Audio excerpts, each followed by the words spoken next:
Hello, everybody. Welcome to the Radical Candor podcast. I'm Kim Scott, co-founder of Radical Candor and Just Work. And I'm Jason Rosoff, CEO and co-founder of Radical Candor. And I'm Amy Sandler, your host for the Radical Candor podcast.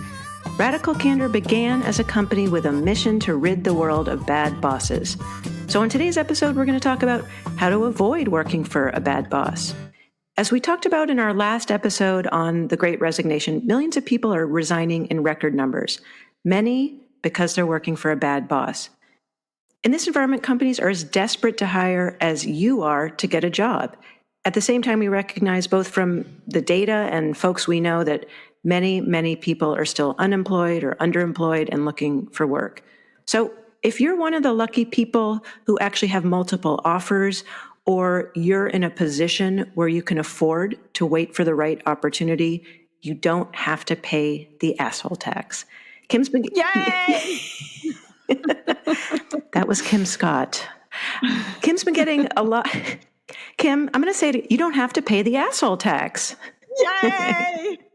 Kim's been getting a lot of questions from people about how to choose a new job. And she's noted that one of the most important things you can do is to choose your boss wisely. So that's what we're going to be talking about today. According to a Harvard Business Review article by Sarah Stiebitz, I hope I'm pronouncing that correctly, one of the first steps to avoiding a bad boss is knowing what you're looking for, maybe in a good boss. So think about things like, how much autonomy do you want in the job? Do you want a boss who's going to be a mentor? Is this someone you actually could imagine going to with problems? We could almost think about this like a boss description. So what do you think, Kim?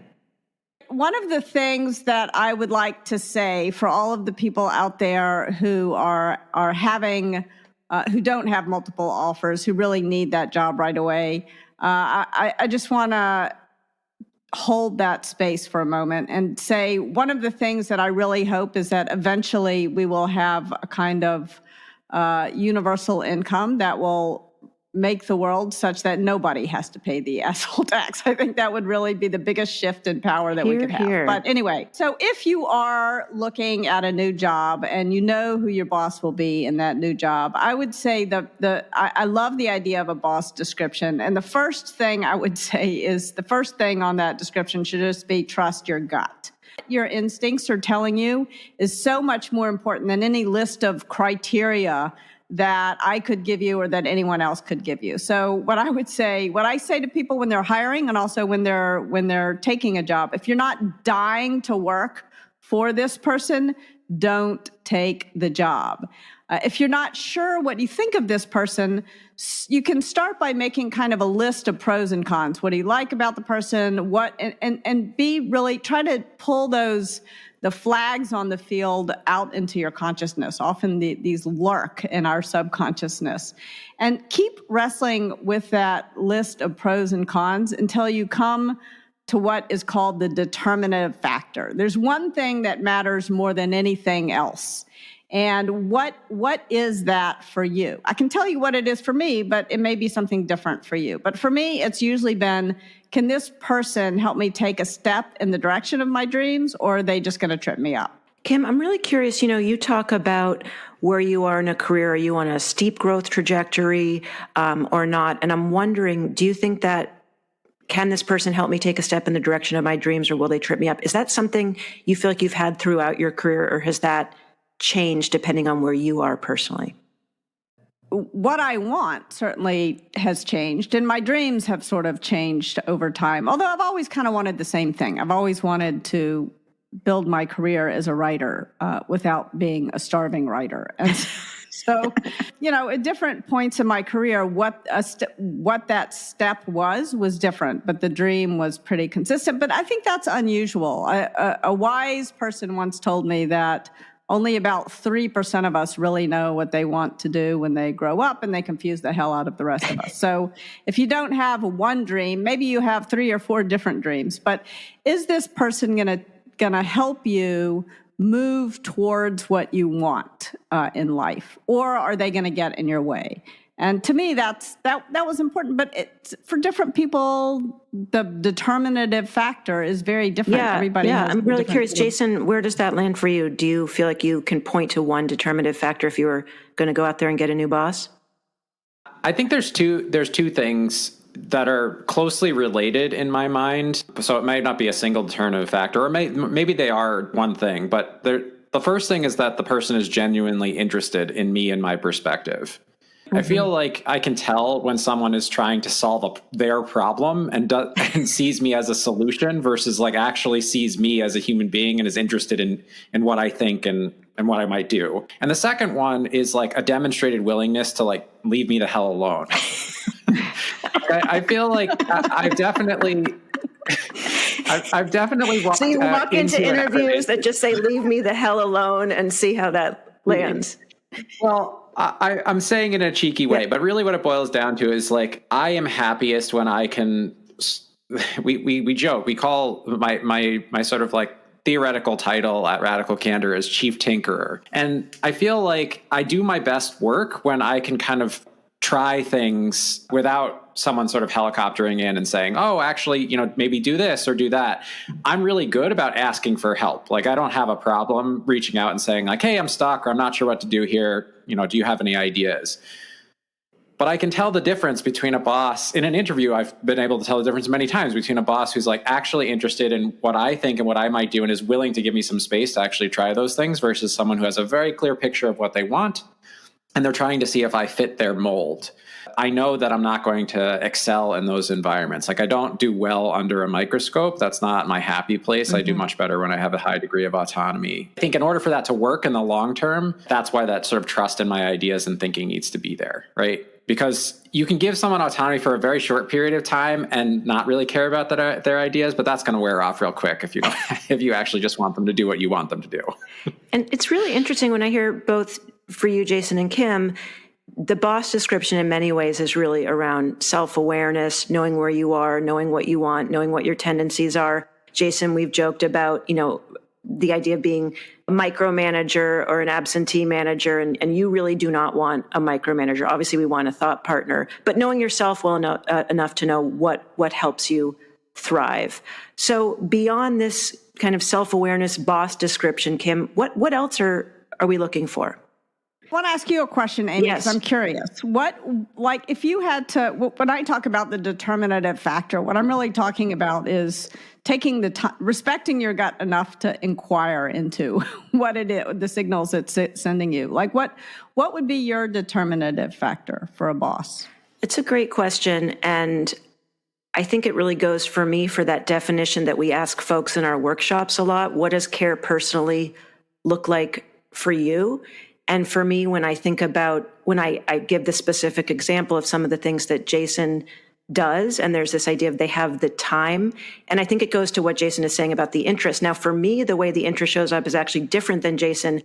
I want Jason's time. I want him to be able to bounce ideas off with me. And so I really appreciate it because it's clearly not, if he's left to his own druthers, he'd rather be left to his own druthers. But he's actually there to be a sounding board for me to help co-create something. So for me, having that collaborative thought partner is really important. And that's, to me, how they show they care. I'm so glad you said that, because I realized that a bunch of the stuff I'm about to say sort of attends maybe a little bit more to challenge directly.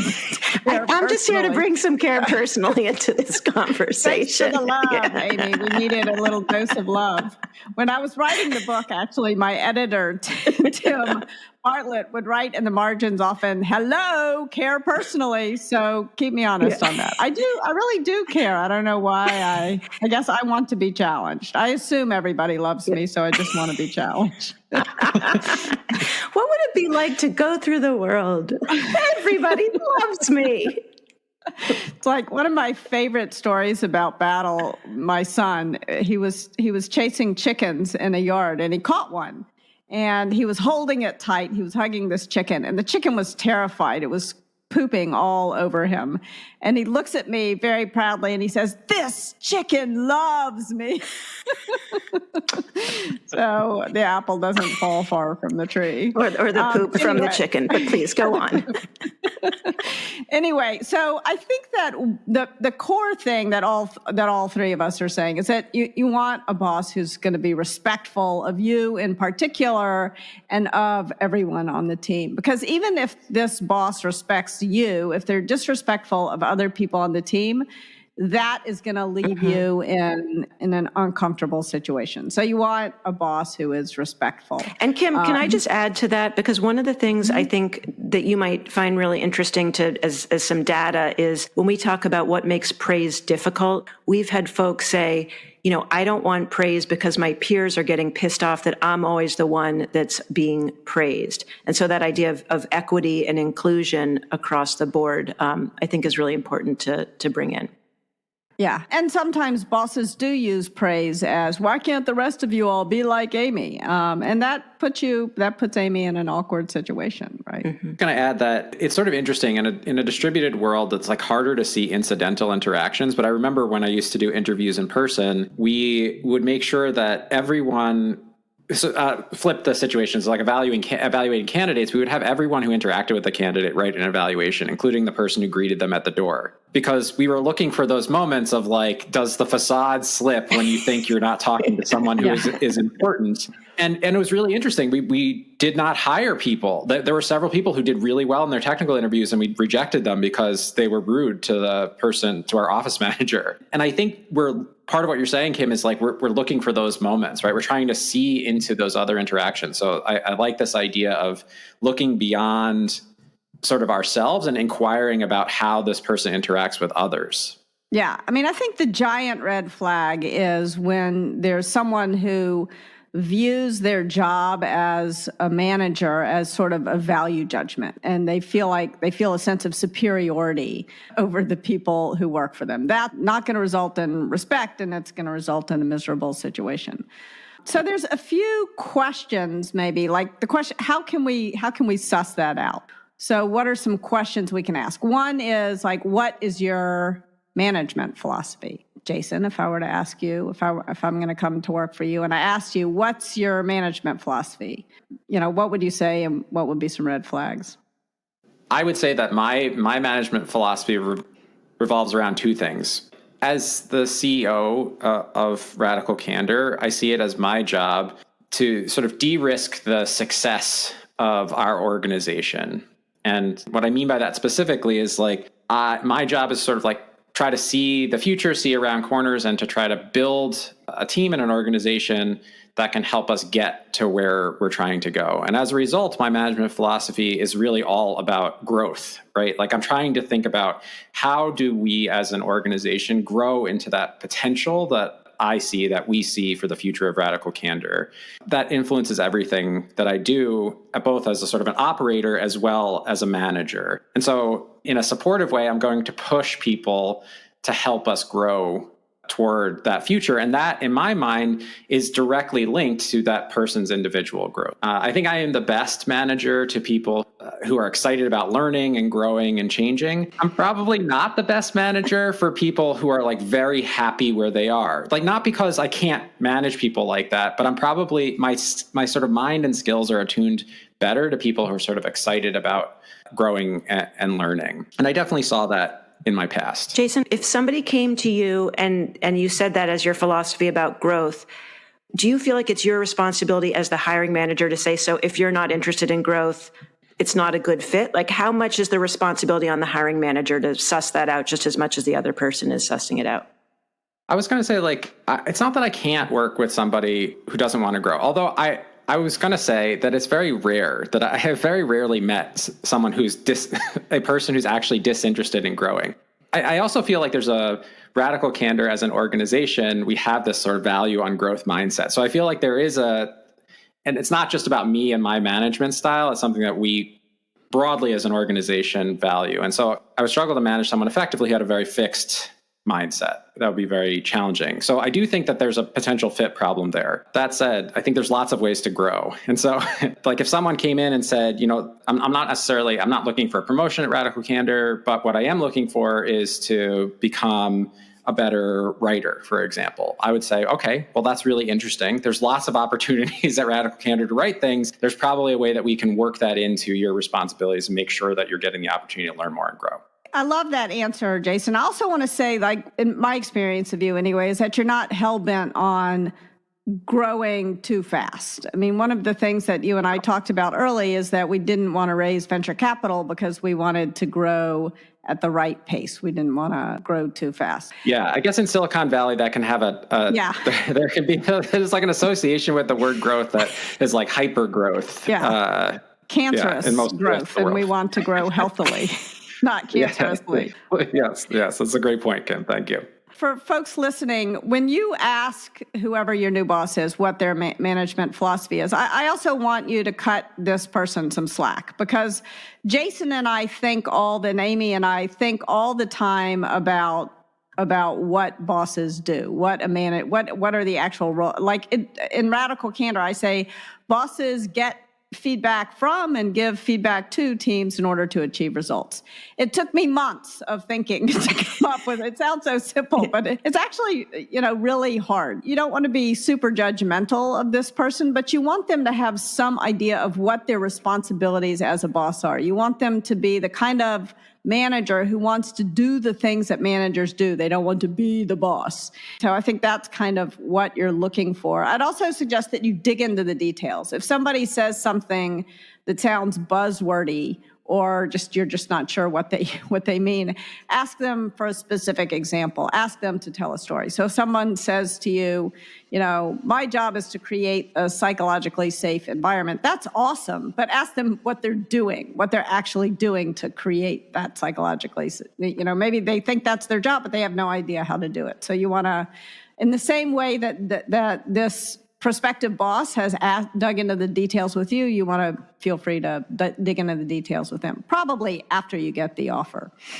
not before. Kim, how would it land for you if you were in a hiring conversation and someone asked you to describe a few employees that you've worked really well with and some others who you've worked poorly with? How would that question land for you, or how have you seen that play out? Obviously, it's a challenging question, and so I would feel slightly nervous, but in a good way, like you want people who are going to challenge you.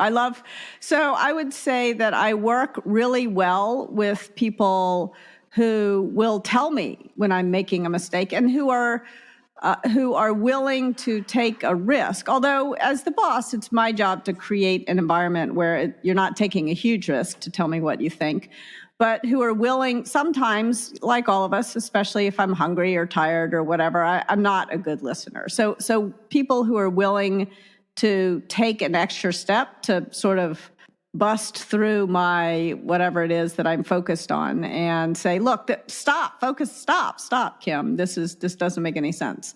It's true that everyone has some people who have hated working with them.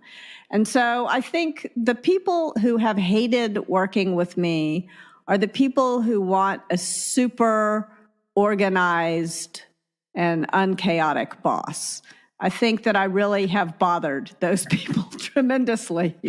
And is this the story of the sweatshirt or the T-shirt? Are we coming back to that? No, there's another story I've never even told because it's so painful. The story of the T-shirt, for those of you who missed it, was we I would change everything in my life every 5 minutes if I could. And for some people, this is really distressing. And so there was a person who was leading marketing at a startup where I was working, and I kept changing the tagline of the company. And at one point, I woke up at 3 a.m. and I had a much better idea for our tagline. And I went in with great excitement to tell the head of marketing about this. And she burst into tears and said, but I already ordered the T-shirts. I really had to pause and think, okay, I'm not going to mock. I mean, I'm doing it even now. Like, I'm not going to mock that emotion. That emotion is telling me something and I need to listen to it. Yes, as the person who's probably been the one that ordered the T-shirts. I can empathize. And in fact, I still have that. This was 30 years ago, and I still have those T-shirts with the old tagline on them as a lesson. And in fact, one ripped recently, and I had it sewn up, which seemed ridiculous, but I need to keep this T-shirt. It's important to me. I'm curious, as I hear that story, Jason, what's on your mind about, like, how radically candid do we actually want to get in these hiring manager conversations?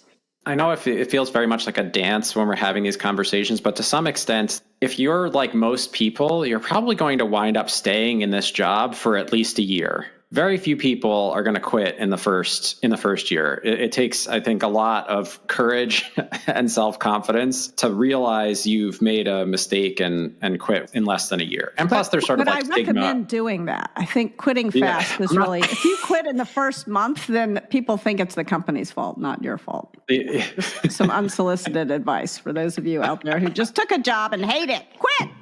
Yeah, that's right. But that's why I'm like, I kind of feel like front loading these conversations, like having an awkward disagreement with your hiring manager before you start the job and realizing like, wow, we really don't see eye to eye on some things is better in my mind than spending a year someplace. And I would agree with Kim that if you can figure out that if it is clear what's wrong and you can figure that out and act on it, the quicker the better for you and for the organization. I think there's a lot of people who stay in positions that aren't a great fit for them or with managers who aren't a great fit for them. More than that, I would say that part of a boss's job is to be willing to hear differing perspectives. Part of a good boss is going to be willing to hear something that they may not like. And so I don't think it's unreasonable, since there's so much emphasis, especially in the world of tech, on getting to like skills-based interviewing, to have the same kind of like back and forth with your boss, to expect the same thing of them in return. And I think if this stuff matters to you and you care about it, like the right organization, the right boss is not going to respond super negatively to it. So I think there may be, to Kim's point, like a moment of sort of like nervousness or being taken aback. But I think most bosses who are actually interested in doing the right thing, broadly speaking, will be willing to engage in a disagreement. Some specific ideas that I've offered people is questions you can ask to see how your boss is going to respond to feedback. Is ask your boss about a failure. Your prospective boss probably asked you about a failure, but turnaround is fair play. Ask them who told them they were failing. If your prospective boss says it was an employee like that and they responded well, that's a great sign. I mean, you may not get that answer, but that's an ideal answer. Snow melts at the periphery. Your employees know when failure is going to happen long before the boss does, usually. Bosses who are willing to hear from employees, hey, the snow's melting out here, do better than those who don't want to know. So I think you want a boss who is open to feedback from employees and who is willing to tell you about a time when an employee gave them some feedback that was useful to them.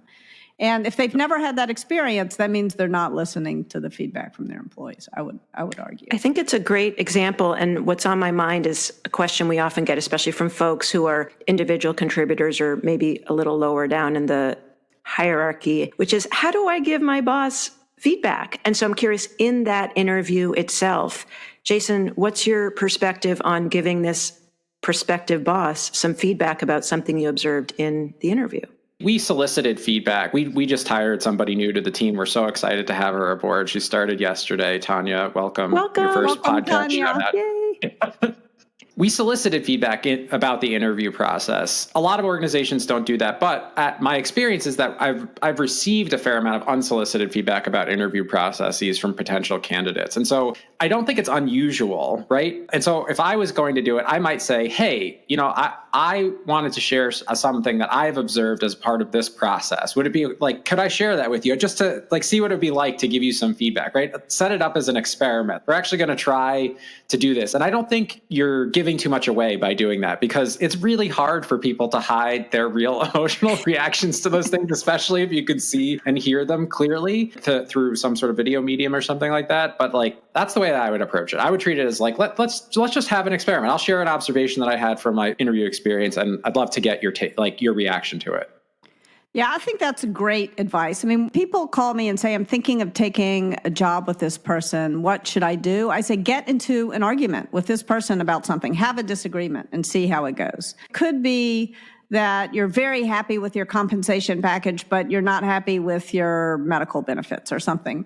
Talk about it. Like, don't wait until after you start the job. See what it's like to have that conversation. Here's how you want it to go. Scott O'Neill told me, who works in sports management, told me a great story about interviewing a woman for a job. He was managing a basketball team, and he had this couch in his office that was sort of designed for 7 feet tall men or people, I guess they happen to be all men. And he was interviewing a woman, and And he asked her, I mean, he solicited it, so that's already a good sign. But he said, was there anything in the interview process that made you uncomfortable?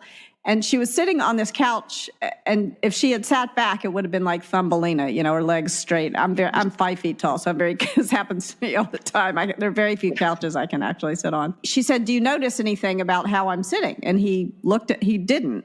And then she pulled herself back, and so he put some pillows on his couch. That's a sign of someone who's going to listen to the feedback and actually take action. The next time she came in, there were pillows on the couch, and that's what you want to see. That's awesome. It's really interesting as we think about the Radical Candor order of operations. And so you've done your self-awareness, your self-assessment, what you're looking for. You've solicited feedback. Now let's talk about praise. Yes. You want a boss who gives praise. And how can you figure that out in an interview? What do you think, Jason? Again, there's an interesting tension in the overall process, which is one thing you want your company to do is you want your company to have a rigorous enough process that they've helped to mitigate or manage bias.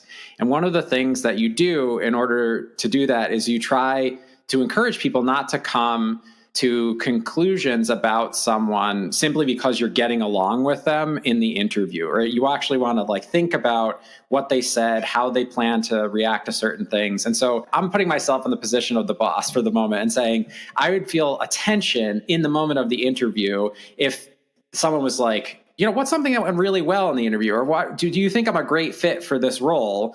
And I've been asked that question several times. And what I would say is part of my job is to really think about that. And I don't want to make a snap judgment in the moment. That doesn't mean you're not a good fit. It just means that my job is to really think about our overall conversation and to come up with an assessment of what I think your fitness is for the job after doing that. And I can't do that well in the moment. So I don't want to make that mistake. And so the way that I would approach it, if I was on the other side of the table, is I would ask them, what is something that you have seen go really well recently on your team that you brought to everybody's attention? They should have an answer to that. If they're regularly praising people, it should not take them a really long time to think of something that went really well that they brought to the attention of their team. Another way to ask that might be what's something that you called out in a staff meeting, a recent sort of staff or all hands meeting as a really big success for the organization? And I would guess that that's going to be a stumper for a lot of people. Most people will not be able to immediately answer that question, which is just sort of interesting data. Another way to ask a question is when someone on your team does something amazing, or even if they just do a good job on something, how do you let them know? Some people will say to you, it's not my job to tell people when they're just doing their job. And that's a giant red flag about that person.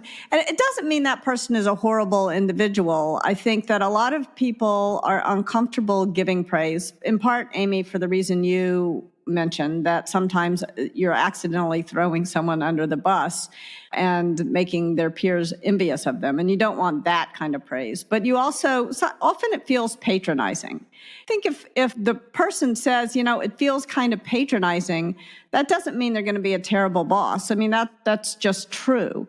And so the question is, have you ever had a boss who gives praise in a way that's not patronizing? Ask a follow-up question.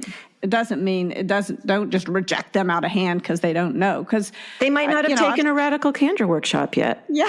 But I say that jokingly, but it's true. We really have found the importance of teaching specific and sincere praise, following that context, observation, result, next steps model, same exact model, praise and criticism. And I was really touched in a workshop recently where we had 2 sessions. The first session, we introduced the idea of praise. Then we encouraged folks to practice praise. And at the end of the first session, after they practiced some praise, they said, there are all these moments where people are doing things and we're not noticing those little wins along the way. And that's really how we build the sort of relationship deposits in the bank. And having that practice time, they come back a week or 2 later and they realize, gosh, there's so much good stuff happening here. And now I can finally notice it and acknowledge it. And I think especially when people are feeling not as motivated, when people give specific and sincere praise for their work product or their behavior, it can really build relationships. Absolutely. Of course, it can't all be sweetness and light. You also want a boss who's going to give criticism. Thanks, Kim. I can really count on you. Let's get into the criticism. So, Jason, what do you think? What's a good way to find out if a boss is good at criticism? I think the question, what's an example of a really difficult piece of criticism that you had to give to an employee, it is a good way to get into it. When I ask a question like this, I always to ask like a follow-up is like, is this recent? Is this in the distant past? Like they may not give you all of the information, but I think asking that kind of question is helpful. I also think asking the question, what's an example of a time you gave a piece of criticism quickly that helped to sort of avert a crisis or a long, slow train wreck? Because it's helpful to know what kind of small things people notice that they correct quickly, as well as to notice the big things that they correct when they've gone terribly wrong. This goes back to your aversion for coffee. If you recall, this is because Jason only got asked for coffee when there was criticism, and then would only find out about the really big things on these coffee Over walks. coffee. Yes, that's why you don't have coffee anymore. I've regained my taste for coffee, thankfully, but literally there was like a decade of my life where I was like, coffee's gross, and I couldn't figure out why. I realized that I'd been traumatized by my boss. It's interesting because I was that boss once when I was at Juice. Whenever I had to have a hard conversation with someone, I'd say, you want to go across the street to Dean and DeLuca for a cappuccino. And I learned later it was called the Cappuccino of Doom.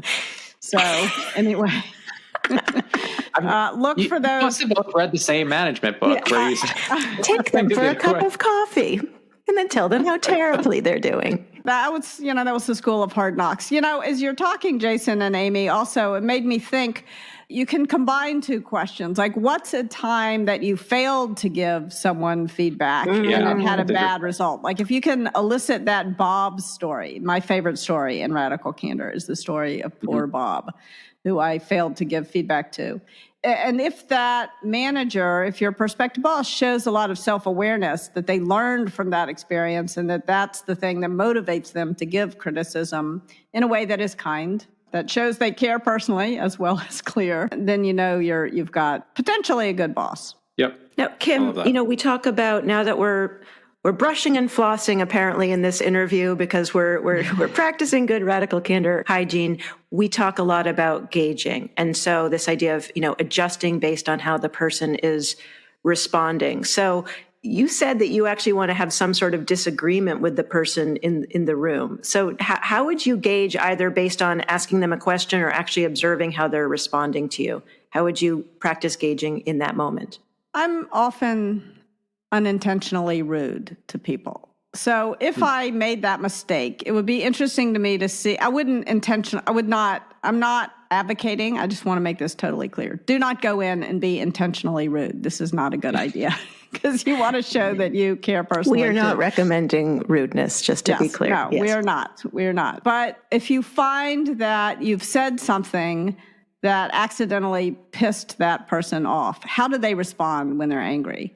Is really interesting to just notice. So some people, when they're angry, they shut down and then they come back to you. That's fine. They get back to the conversation when they're not angry. Can they manage their own emotions is kind of what you're looking for. I will say one time I had a colleague of mine, a friend of mine from business school, asked me if I would help him find a CEO job. There was a COO job I knew about, and I asked him if he was interested in that. And he said, no, I'm only interested in CEO jobs. And I said, why? And he said, because when I'm the CEO, then people have to deal with my neuroses. I don't have to.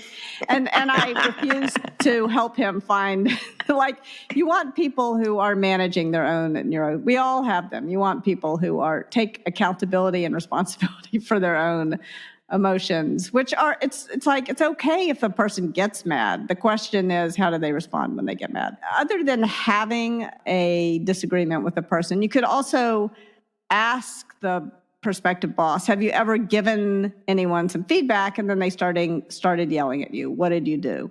Sometimes these interviews can be like poetry, emotion recollected in tranquility. And that's maybe a less stressful way. Like, see if they can tell you a story about a time when someone either yelled at them or someone brushed off their feedback. Ask them what they did. I love that, emotion recollected in tranquility.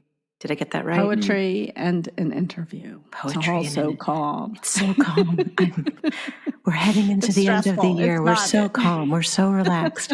Jason, what do you do when somebody brushes off your feedback? I'm now interviewing you. I'm going to work for you, and I'm just really curious. I've got some feedback for you. What have you done if somebody ignores your feedback or they don't want to hear it? I think context matters here. If this is the first time that I'm having a conversation with this person and they're saying, oh, I don't actually think it's a big deal, I might say something like, well, I think it matters. And what I want to encourage you to do is between now and our next one-on-one, I want you to pay attention to this. I want you to see if you notice this thing happening, assuming it's not egregious and it's not something I have to correct immediately before the person leaves the office or it's going to cause major harm to somebody else or the organization. I want you to pay attention to this, and I want to come back and I want to try to have another conversation about it and see if you might see things a little bit differently. But if I have had this conversation multiple times, the person's sort of continuing to brush me off, I might take a different approach. So there's a couple of things that I've tried in the past. One of them is saying something like, hey, I don't know about you, but I kind of feel like we've had this conversation, 5 times now, and it doesn't feel like we're getting very far. I've tried to be really clear that I think this is important. It's something that needs to change. You've made it fairly clear to me that you don't think it's important and it's something that needs to change. What do you think we should do? That would work for you, Jason. I like that. You're hired. I've had the good fortune of working with incredibly capable, thoughtful people. And so usually when I'm butting up against this, it's not because the person is somehow a bad person. It's we really see the world in a different way. And I'm trying to figure out, is there a way out of this? Do I need to change something? Do they need to change something? That's what I'm looking for, is the willingness to engage. And I will say a lack of willingness to engage, even after overtures, is a red flag for me as a manager. So if someone is continuously ignoring the feedback, my feedback and the feedback of others, that would be a major red flag that I would want to follow up on very seriously. And the question, we all occasionally brush off feedback. In fact, I'll tell you a funny story about why are we saying brush off feedback? I have a story about that. I used to say blow off feedback. We've taken a terrible turn. And I was giving a Radical Candor talk to an audience that wasn't American. And someone afterwards, it was a British audience, and someone afterwards said they had heard third hand some feedback about my presentation. Did I want to hear it? And it was clear that this person was very, very, very reluctant. I really had to work hard. I had to have 3 conversations with this person before they finally said, in the UK, blowing off has a totally different meaning than you intended. This is in the post-Me Too era, and so he was understandably reluctant to say this to me, but it was important. I'm very grateful to him for telling me. But the irony was that the organization, this British organization that I was giving it to, their HR people wouldn't let them give it to me directly because they were so concerned about the Me Too stuff. So anyway, we could do a whole podcast episode just on that. But the point here is that you really want to work for someone who is going to keep soliciting the feedback. If they sense that there's something wrong, they're going to keep talking to you. And Kim, actually, what recommendations, especially given your work with Just Work, your new book, if there's some sort of other red flags around bias, prejudice, bullying in the interview itself? Yeah, so this is really tricky because probably if you're underrepresented along some dimension, you're at the very least going to experience some form of bias in the process. Mm-hmm. So while it is a red flag, if you refuse to work for any organization that demonstrates a little bias, it'll be very difficult for you to get a job. And I hate to say it shouldn't be that way, and I hope it will change. But the question is not whether there is any bias, but how do they respond when you tell them that you've observed some bias. So I think especially if it's bias, you want to make sure that you are able to sort of point it out, that you may want to wait until after you get the offer, but that you point out what happened. And bias I describe as not meaning it. There's a big difference between bias, prejudice, and bullying. Bias is usually an unconscious belief that when we examine it, we don't actually believe it. It's an unconscious thought, even. I shouldn't say it's a belief. Whereas prejudice is a very conscious belief. It's meaning it. And bullying is just being mean. So bias, not meaning it, prejudice, meaning it, bullying, being mean. And so distinguishing between these is important because the best way to respond is very different. If it's bias, you want to respond with an I statement, which sort of invites that other person to understand the situation from your perspective. So I don't think you're going to take me seriously when you call me honey. And how does that, I mean, I probably wouldn't work for someone who called me honey, but I might if they responded very well. That's an example of just responding with an I statement. And in fact, in Just Work, I tell a story about not taking a job because someone said something biased. And in retrospect, if I had said, I don't think you're going to take me seriously when you refer to me as pretty girl, maybe that person would have responded well, and maybe I could have taken a job. I don't know. I didn't bother to find out. So it can be worth it to respond with an I statement. Whereas if it's prejudice, probably what they're doing is illegal or an HR violation or just ridiculous. So you want to use an it statement. It is illegal not to hire someone because of their hair. It is an HR violation not to hire someone because of their hair. Or it is ridiculous not to hire the most qualified candidate because of their hair, or some examples of it statements. There's a lot more to be said about this. Whereas if it is bullying, if the person is just sort of using your identity against you to gain some sort of advantage in the conversation, you want a you statement. You can't talk to me like that. And this is something I learned from my daughter when she was getting bullied at school. I was encouraging her. We often confuse these things. And so I was encouraging her to use an I statement. I feel sad when you blah, blah, blah, blah, blah. She banged her fist on the table and she said, Mom, he is trying to make me feel sad. Why would I tell him he succeeded? And I thought, that is a good point. So try thinking about what if something makes you uncomfortable and you think it may be bias, it may be prejudice, it may be bullying, try to identify what it is and respond and see how the other person responds. And that will give you a really good signal about whether they're open to change or not. So one of the things that your prospective boss, I promise you, has done is to check your backdoor references. So they've looked for someone that they know personally who knows you. That you can do for your boss too. Find someone who has worked for that boss who's willing to talk to you. You can find them on LinkedIn. You can find them a number of different places. Just start, asking people who've worked at that organization if they know someone who has worked for that prospective boss and what it was like to work with them. You can also ask for a reference of someone who worked for them. So say, can I talk to someone else who has worked for you? You can get a front door reference as well. Yeah. I actually think it's a red flag when you don't talk, like if you don't wind up talking to any of that person's direct reports through the process of the interview, like that would be really strange. Like they might have a reason for it, but I think it's totally reasonable to expect that they would introduce you to someone and that person should be open to questions about what it's like to work with them, right? So if you started to ask like, so what's it like to work with Kim? And the person's like, well, that's not really what we're here to talk about. Like that would be a major red flag. Yeah.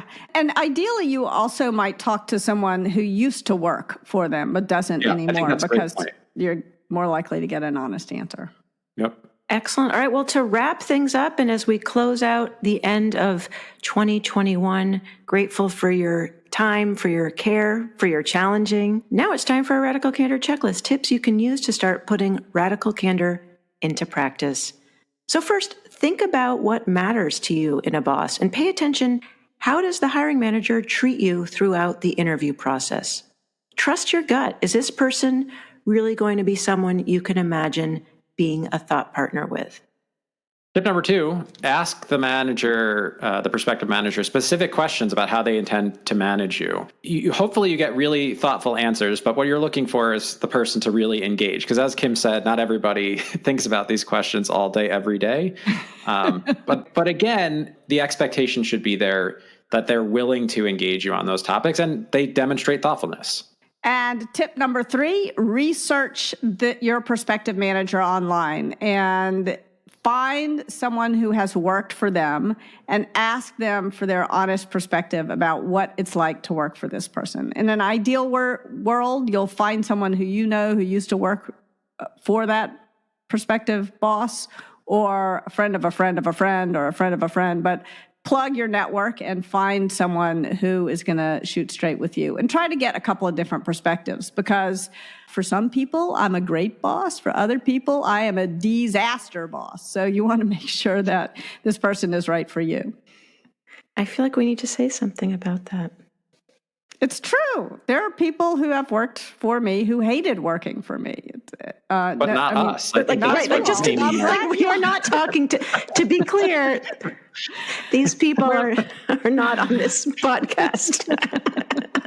Thank you. Yes. That's a great way to end the year. Yeah, well, we could do even better. We could do, here I am. The House of Care personally. For you, with you all as well. For you I all. I think you are working for us, Kim. And actually, I say that jokingly, but you are doing this work in service of our growth and making the world a better place. And I am grateful to you and to your orange sweater, and now to your purple sweater as well. Love us. And Jason, thank you. And by the way, just to let you know, as we close this interview, you're hired. I hope that you will continue to remain my boss. Thank you. Your manager. Okay, good. Glad to know. I guess we've got to close for more tips. You can go to radicalcandor.com/resources to download our learning guides for practicing radical candor. And to hear the show notes for this episode, head to radicalcandor.com/podcast. If you like what you hear, please rate and review us on Apple Podcasts. Of course, we do welcome other feedback as well. And don't forget to order Kim's new book with a very new title, Just Work. Kim, do you want to say it? Just Work. Just Work, How to Root Out Bias, Prejudice, and Bullying to Create a Kick-Ass Culture of Inclusion. Available everywhere books are sold. And finally, the Radical Candor store, now open. 'Tis the season. Go to radicalcandor.com, click the shop link to get your Radical Candor swag. I hear there's ornaments. Yes, I have an ornament on my tree. Fantastic. Which I love. Makes me care personally. I think this is the new motto. We're going to bring on the care for 2022. Bye for now. Yes. Have a great holiday season. Thanks for joining us. Our podcast features Radical Candor co-founders Kim Scott and Jason Rosoff, is produced by our Director of Content, Brandy Neal, and hosted by me, Amy Sandler. Music is by Cliff Goldmacher. Go ahead and follow us on Twitter @Candor and find us online at radicalcandor.com.